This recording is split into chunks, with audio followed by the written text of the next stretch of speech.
France, but I haven't heard about that. But absolutely, when we know the exact time of opening the Grand Museum, we will do more effort. But we start in Denmark, for example, we start in 2013, we make some conference about the museum.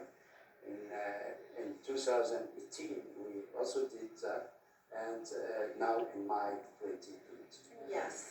Engineer Gharib, how do you see the importance of or the effect of the Egyptian antiquities exhibitions that took place in Europe or abroad on tourism in Egypt? And let me raise an example.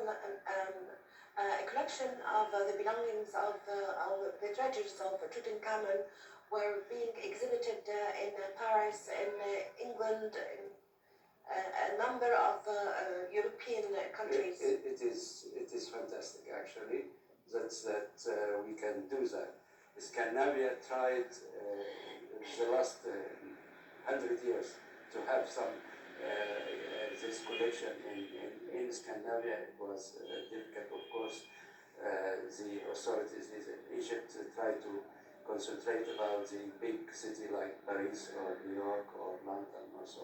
But they love the Egyptian Egyptology more than we do actually in Denmark, for example.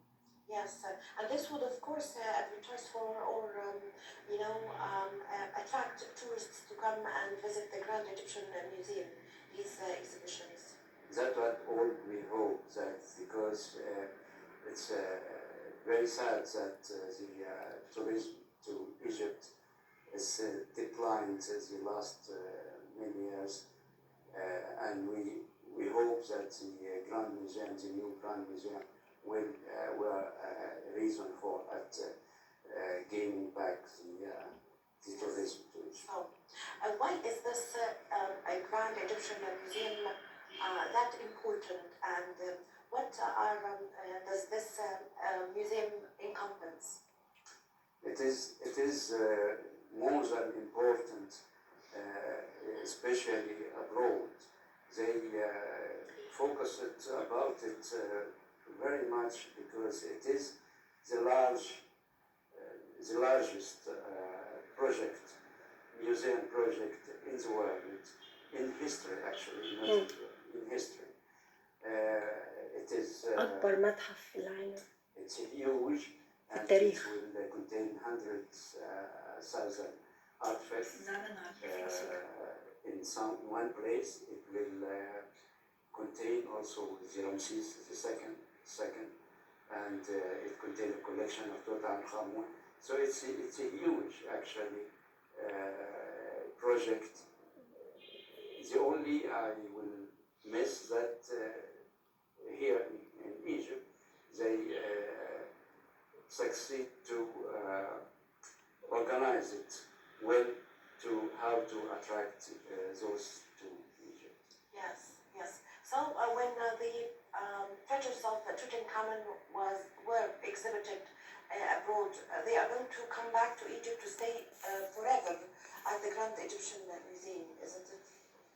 Well, I'm not against that the exhibition to go abroad representing us. It's very well propaganda to Egypt, but of course there are so many sources, consequences about things like that. Like we in 1974 we sent the mumia in 1962, and we did make a passport for it. Just only afraid that maybe they will keep it there. So it is not easy. It is a little bit complicated aspect. Yes. So, Engineer Gharib, now Egypt has a large number of museums, of course. So, what is the role of the Egyptian European Council in promoting for these museums? Yes, like I mentioned that we do in each country. When I go back in April, we'll try to make a meeting how to organize. But in my المتحف country, الجديد. in my country, which is Danish, Denmark, we will make a conference and we will contribute to conference to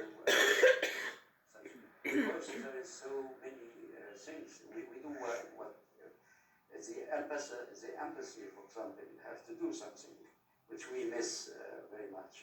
That the embassy do something, but it's not enough. So we try as civil, ordinary people, that organization or society try to do also something. So how do you see Europe's, how does Europe view the Grand Egyptian Museum, which is one of the largest museums in the world, using only بس كده زي ما هي سكاك. with you, how does Europe